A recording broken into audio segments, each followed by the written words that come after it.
Quand vous dites par exemple que venez donner l'argent, quand on demande aux gens d'acheter les parcelles de terrain au ciel, c'est ça l'aliénation. Un serviteur de Dieu appelé ne peut pas tenir un type de langage. Un serviteur de Dieu, c'est celui qui interprète la parole de Dieu selon la parole de Dieu. Mais chez vous, comment en tant que pasteur, vous prenez les dîmes, les offrandes? C'est biblique. Malachie 3, verset 10, dont nous le fait savoir. Malachie 3, vous voulez qu'on lise très rapidement, hein? C'est pas long. Hein? Non, c'est pas long. Non, c'est pas long. C'est pas long. Malachie d'abord votre Malachie. Malachie 3, verset 10. Le voici ici. Attendez que j'ouvre très rapidement. C'est pas long. C'est pas long. C'est juste un ou deux versets. Malachie 3, nous sommes là au verset 10, qui nous dit: apportez dans la maison du trésor toutes les dîmes et les offrandes. Toutes les dîmes et les dîmes, afin qu'il y ait de la nourriture dans ma maison. Afin qu'il y ait de l'abondance dans la maison. Mettez-moi de la sorte. Nous sommes. Mettez, effectivement, la suite c'est quoi? Mettez-moi de la sorte à l'épreuve, éprouvez-moi, dit l'Éternel des armées, et vous verrez si moi, Dieu, je n'ouvre pas les écluses des cieux, si je ne répands pas sur vous la bénédiction en abondance. Pour vous, je menacerai celui ainsi qui de suite, ainsi de suite. Ne sera pas stérile dans vos campagnes. Là, nous sommes d'accord. Vous avez mal lu la Bible. Ça, c'est la génération avant le Christ. Vous appelez quoi génération avant le Christ? Des administrations. Non, ça n'a rien à voir. Attendez, quand j'ai l'Ancien Testament, quand j'ai l'Ancien Testament, un petit cours. Non, ça n'a rien à voir. Je vais parler aussi. C'est moi qui ai la parole. Non, nous échangeons. Monsieur le modérateur. Nous échangeons.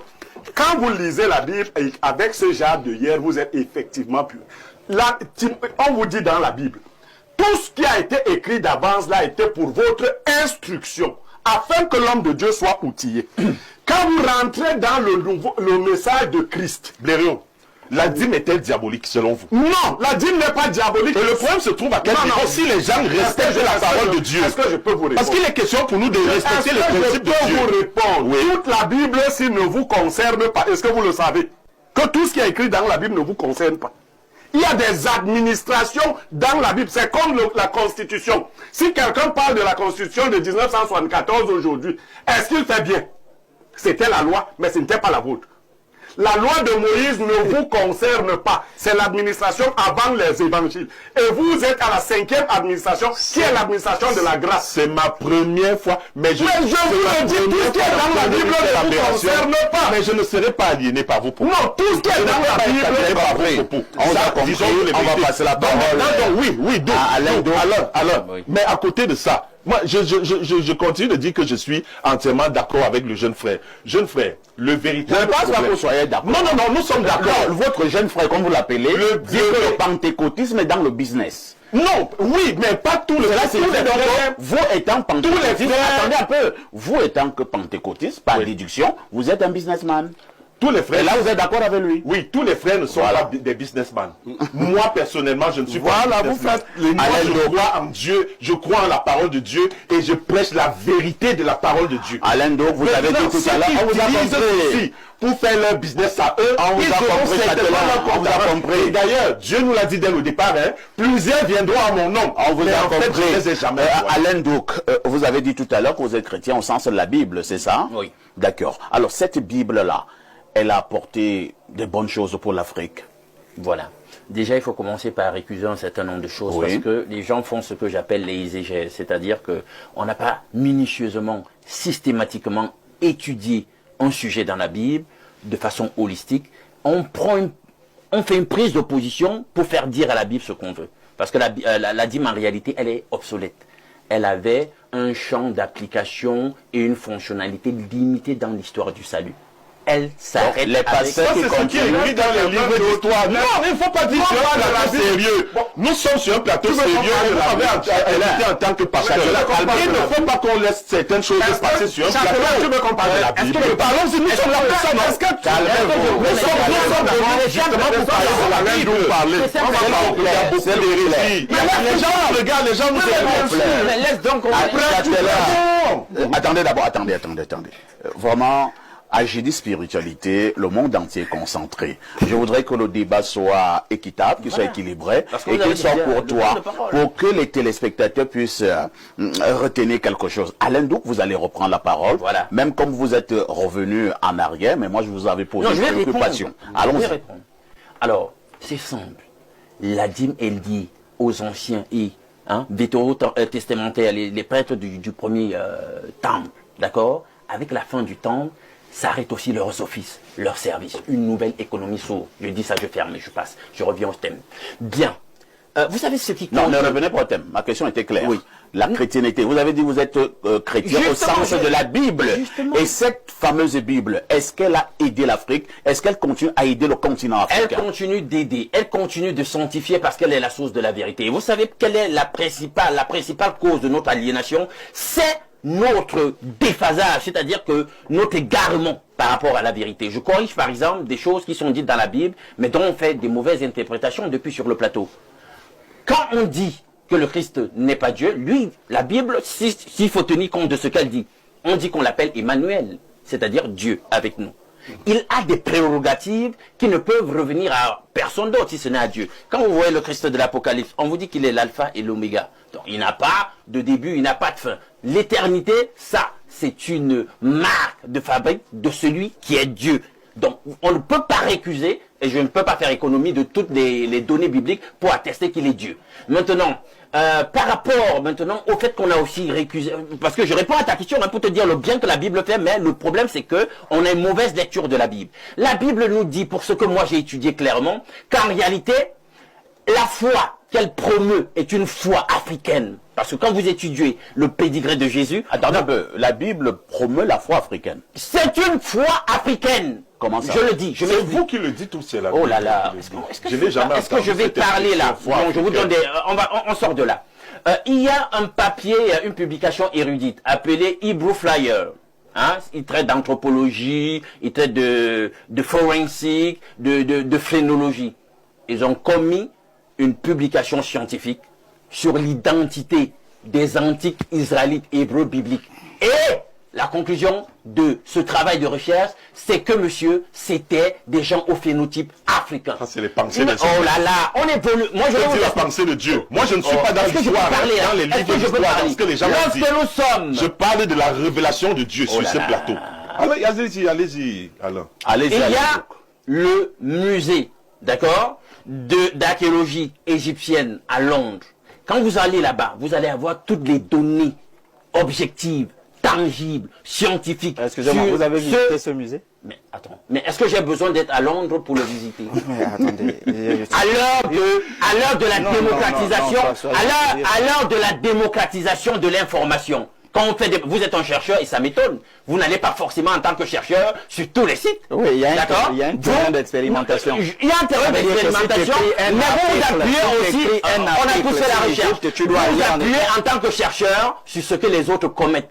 Si vous ne vous appuyez pas en tant que chercheur sur les recherches des autres, vous voyez que vous ne vous mettez pas dans une posture d'humilité et vous faites comme si la science était limitée à vous. Et c'était non, il y a des questions. J'ai dit qu'il y a un musée d'archéologie égyptienne à Londres. Et là-bas, si vous voulez connaître le phénotype de ceux qui étaient, ça peut vous déranger, mais ça c'est votre problème, ceux qui étaient les antiques israélites et hébreux bibliques, vous allez trouver leur phénotype et vous allez trouver bien d'autres données qui vous attestent qu'ils étaient des Africains. Très bien. Canaan, c'était, je sors par là. Oui. Canaan, c'était le nom, en réalité, de cette bande de terre qu'on appelle soit la Palestine, soit Israël aujourd'hui. Et c'était occupé par un certain nombre de peuplades qu'on appelait les Cananéites. Et tous, on le sait, à quelque chose comme 1500. Avant Jésus-Christ, toute la bande de terre en question, on sait qu'elle était sous autorité et administration égyptienne. Et les Cananéens, les études nous montrent, c'est indéniable, que c'était des Africains. Jésus était un nègre. Ça ne souffle de rien, ça ne souffle de rien. C'est pas le débat aujourd'hui. Non mais, alors on ne sort pas là. La vérité, c'est ça qui nous aliène. La vérité, le manque de vérité. Calmez-vous Alain, calmez-vous. Bonjour, depuis Yaoundé, Messassi, à Monsieur Pierre, je n'éprouve pas le fait que vous insultez les recommandations de la Bible, car nous savons tous depuis la nuit des temps que c'est la parole de Dieu, Malachie 3 verset 10. Apportez à la maison du trésor toutes les dîmes, afin qu'il y ait de la nourriture dans ma maison. On a lu ce verset et continue en disant que la dîme, c'est une loi de l'Éternel. Celui qui n'est pas un dîmeur est une erreur. La Bible déclare que nous sommes des héritiers de Dieu et un homme de Dieu doit vivre de l'argent de l'Église. Fâchez-vous comme vous voulez. Je suis le prophète Élisée. Il est endoctriné. Non, parfait. Oui, mais alors non. L'homme de Dieu dans la Bible doit vivre de l'argent Mais il faut lire la Bible. D'ailleurs, Roland fera un cours là-dessus. Que dit la Bible relativement à la relation qui existe entre l'homme de Dieu, l'argent et le chrétien? Que celui à qui on enseigne la parole de Dieu fasse part de ses biens à celui qui la lui enseigne. Ça, c'est dans le Nouveau Testament. Nous sommes d'accord. Voilà, fasse part, et on va dans le détail. Nous sommes d'accord. Sauf que nous vous précisons que le concept de la dîme est dans une administration qui ne vous concerne pas. Parce que vous êtes les pasteurs de la nouvelle église. Vous travaillez, n'est-ce pas? Oui, bien sûr. Est-ce que ceux qui prenaient la dîme avaient un autre travail? Ben, qu'est-ce que j'en sais? Vous n'avez donc pas dit la Bible. Si vous n'avez pas dit non, ce n'est pas... Non, non. Donc, ils ne vivaient que de la dîme. Avant de signer la dîme. Et ils avaient donc une organisation spéciale des 12 tribus. On a retiré une. On a dit qu'elle n'a pas droit à ci ou ça. C'est pour ça qu'on leur donnait la dîme. Vous travaillez, vous avez une radio, vous êtes journaliste, et vous prenez l'argent des gens. Non, c'est l'escroquerie. Voilà des filles. Restons dans la Bible. Alain Douka a donné un certain nombre d'explications. Il est même allé jusqu'à dans les musées du côté de Londres pour prouver ce qu'il était en train de dire. Nous restons au niveau de l'Afrique. Cette Bible-là, elle fait également, selon vous, elle est également un outil d'aliénation. Est-ce que la Bible sauve? Écoutez, la Bible, tout Africain qui se respecte ne peut pas venir parler de la véracité de la Bible. Premièrement, il faut lire l'histoire de Flavius Joseph, qui est d'ailleurs le plus grand rédacteur de l'histoire des Juifs. 2 œuvres majeures. Les guerres entre les Juifs et les Romains, et ensuite l'Antiquité juive. Il nous raconte comment la Bible a été rédigée par Esdras. C'est d'abord l'histoire du peuple juif, s'il faut le dire. Ce sont les Juifs qui ont constitué leur Bible, qui n'a rien à y voir avec les réalités des Camerounais, des réalités vous êtes en train de choquer plusieurs personnes là. Oui, vous voulez faire comprendre, des gens se sont assis un moment. Non, c'est Esdras qui les a mis dans toute cette merde. Il n'y a rien à voir avec Dieu dedans. Si vous demandez à ce pasteur-là qui a écrit le livre des psaumes, il va te dire c'est David. Or, le livre des psaumes a été écrit sur 1300 ans. Ça veut dire qu'on a regroupé des textes. Si je pose à ce pasteur-là, qui a écrit le livre de Deutéronome, il va te dire c'est Moïse. Or, dans Deutéronome 31, on va dire Moïse est mort. Comment quelqu'un qui est mort va écrire un livre? C'est-à-dire que c'est une histoire qui a été écrite par un peuple. Comme vous pouvez vous lever et écrire l'histoire du peuple camerounais et mettre l'Éternel à l'intérieur. Il faut comprendre que c'est un livre qui a été regroupé. D'ailleurs, il y a des livres qui ont été enlevés. Le livre de Maccabée, la famille Maccabée qui a mené une guerre assez sanglante contre les Grecs parce qu'ils ne voulaient pas que la culture grecque soit imposée aux Juifs. Ils ont mené une guerre sanglante. Les religieux ont enlevé ce livre-là de leur Bible pour ne pas éveiller les consciences.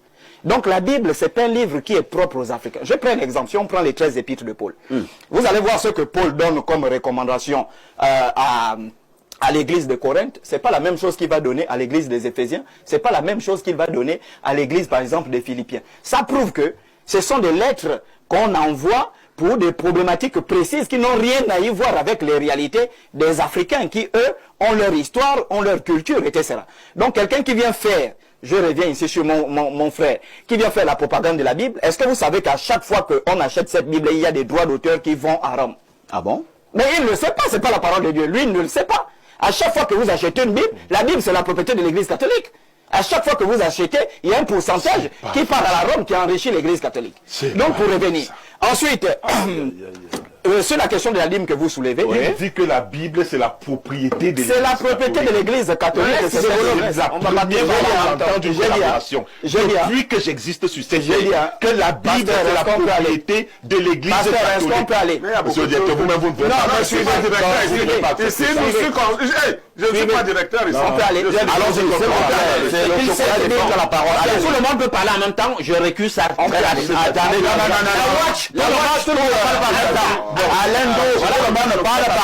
Ça, vraiment, mon jeune frère, si c'est ça le résultat de vos recherches, je reconnais que vous faites des recherches, que vous êtes chercheur, mais vraiment, évacuez rapidement cela. La Bible n'a jamais été... On a compris, Jacques Delors. Maintenant, Chocolat de Fille reprend la parole. Sur la question de la dîme, je suis formel, hein, je peux pour un autre débat classique, je l'ai déconstruit sur la question de la Bible. C'est bon, la Bible, le Coran, tout ça sont des livres commerciaux. Je reviens sur la question de la dîme, je vais vous prendre Deutéronome 14 du verset 22 au verset 29. Oui. Je vais vous lire un contexte assez simple. Tu prendras la dîme de tout ce que ta sémence produira, de tout ce que tes champs rapporteront chaque année, tu mangeras devant le Seigneur, ton Dieu, au lieu qu'il choisira pour y faire demeurer son nom. La dîme de ton blé, de ton vin, de ton huile, les premiers etc. Peut-être le chemin sera-t-il trop long pour le transport de ta dîme. Parce que le lieu que le Seigneur ton Dieu t'aura choisi pour y faire placer son nom sera trop loin de toi. Parce que le Seigneur ton Dieu t'aura béni, tu échangeras alors ta dîme contre de l'argent. Selon c'est pour démontrer quoi? Talmud, mais la dîme, c'est même pas de l'argent. La nature de la dîme, puisqu'on dit ici, tu vas échanger ta dîme contre de l'argent. Aujourd'hui, eux, ils prennent l'argent dans les églises. Pour revenir sur le passage que mon grand frère a pris ici, c'est le livre des Galates chapitre 6. Que l'homme à qui on enseigne la parole de Dieu fasse de tous ses biens. Mais il faut lire Romains chapitre 16 pour comprendre. Paul dit, lorsque vous vous réunissez chaque dimanche, que chacun de façon volontaire, c'est à cause d'une persécution. À Jérusalem, les chrétiens étaient persécutés, beaucoup avaient vendu leurs champs, tout ça là. Paul dit, pour aider les autres qui sont à Jérusalem, que chacun fasse de vous, que lorsque vous réunissez le premier jour de la semaine, chacun sait qu'il a, il donne. Ensuite, il y avait des hypocrites aussi dans ça, qui donnaient et cachaient les biens. C'est pourquoi Paul va dire, non, ceux qui enseignent la parole, faites part de tous les biens pour voir si vous donnez par rapport à ce qu'on vous demande. Vous n'allez pas voir quelqu'un qui a des milliards qui va donner 100 francs pour aider l'église. C'était ça le contexte, rien à y voir avec les dîmes. Et la dîme, même dans sa nature, ça n'a jamais été de l'argent, puisque ici dans leur Bible, on dit, si le lieu est trop loin pour aller déposer le vin, le blé, tu vas échanger cette dîme contre de l'argent et tu manges, c'est pas terminé, hein. Tu manges cette dîme-là toi-même parce que c'est ça servir le Seigneur. Merci. Hein. Repartons du côté de la messagerie. Allons au plus 33. C'est un message qui nous vient de la France. Bonjour à vous sur le plateau. Très belle émission. Pouvez-vous demander au pasteur de vous dire de quoi il vit, de justifier ses revenus? Mais ce monsieur est le représentant de Dieu ne dort qu'Amdem, le grand. Oh là là. Là, ce sont des insultes. Vraiment, soyons sérieux. Espace Miné n'est pas une fumisterie. L'église pentecôtiste est plus sévère que n'importe quelle institution religieuse. Ce sont des épiceries. Ces gens aiment jouir. Regardez les rouler dans le luxe insolent avec des belles femmes. Tout ceci aux dépens de leurs pauvres clients devenus fous pour le plus grand bien de ces jouisseurs compulsifs. Et c'est très grave. Monsieur le pasteur, vous êtes un religieux, un épicier de la foi. C'est de ça que vous vous nourrissez, monsieur. Oh là là, vous êtes d'accord, je présume. Alors, un autre message très rapidement. Que dit ce téléspectateur ou alors cette téléspectatrice? Alors, lisez le livre de Jean chapitre 1. Le pasteur Ewolo est dans les Écritures. Au commencement était la parole et la parole était Dieu.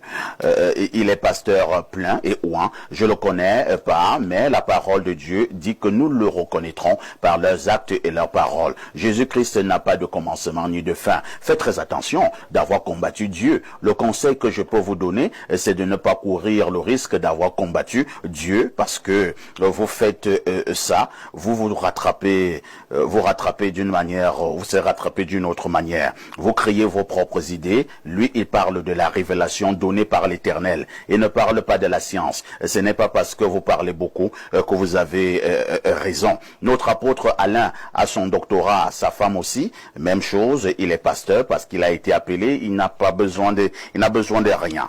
Bon, je m'arrête à ce niveau. Hein. Je voudrais que vous puissiez rester au niveau de la problématique. Alors, nous prenons ce message. Bonjour en studio. Belle thématique. C'est Patrick Esseng depuis Ayo, qui envoie ce message. Bonjour, monsieur Parfait Aïssi. Bonjour à Pierre Blériot, je connais ce frère gabonais, j'ai une information pour lui. La Bible est le livre le plus lu au monde, le plus vendu au monde, le plus traduit au monde et le plus combattu au monde et non le Coran. Juste comme exemple, la Bible est le seul livre jusqu'aujourd'hui où les prophéties s'accomplissent. Il y a un mystère derrière ces livres sacrés. Si mon frère gabonais est égaré et qu'il n'égare pas les autres, car le jugement du Seigneur sera plus sévère. C'est Maxima depuis Yaoundé. Paix et grâce. Chocolat des filles, le monsieur pense que vous pourrez être frappé au jour dernier. Mais vous n'avez même d'avoir combattu Dieu. Vous n'avez même pas une idée du nombre de menaces que je reçois chaque jour pour des gens qui prétendent être baptisés du Saint-Esprit. Vous n'avez pas une idée des menaces de mort. Combien de gens ont prophétisé que j'allais mourir en 2024? Des grands pasteurs. Pourquoi vous méprisez l'Église? Non, je ne méprise pas l'Église, je méprise tous ces faux pasteurs. Ah bon? Oui, qui torturent, qui pillent, qui divisent des familles, mais c'est pas possible. Je ne sais pas si vous menez des enquêtes. Moi, je fais des enquêtes de terrain, mais les témoignages sont effrayants. Vous avez des pasteurs, toute une église, ils couchent des filles, vraiment, mais c'est pas possible. Ils déviagent Dans mon pays, il y a un pasteur qui a donné du VIH aux enfants de 15 ans, tout ça, pratiquement, je ne sais pas. Donc, on ne peut pas rester silencieux. Et ces gens-là, quand tu te lèves pour dire ça, c'est pas bien, vous allez voir son collègue va venir dire Dieu va te tuer. Donc Dieu ne tue pas quelqu'un qui donne le VIH aux enfants de 15 ans, 16 ans, 17 ans. Mais Dieu tue celui qui vient dénoncer ce faux pasteur qui donne le VIH aux enfants de 15 ans. Je crois que leur Dieu doit être un bandit, un vrai rigolo, leur Dieu. Et donc ne vous inquiétez pas pour ça. Il n'y a pas un Dieu qui va me faire. C'est leur Dieu qui va les frapper eux-mêmes. Parce que ce sont des rigolos. Ce sont des bandits. Ce sont des voyous. Et il est temps que les États africains se lèvent pour dire on en a marre. Parce que si l'État se lève pour dire on en a, beaucoup vont perdre leur travail. Mais vivre de ça, ce sont les clients vraiment, c'est pas possible. Châtelet Wolo,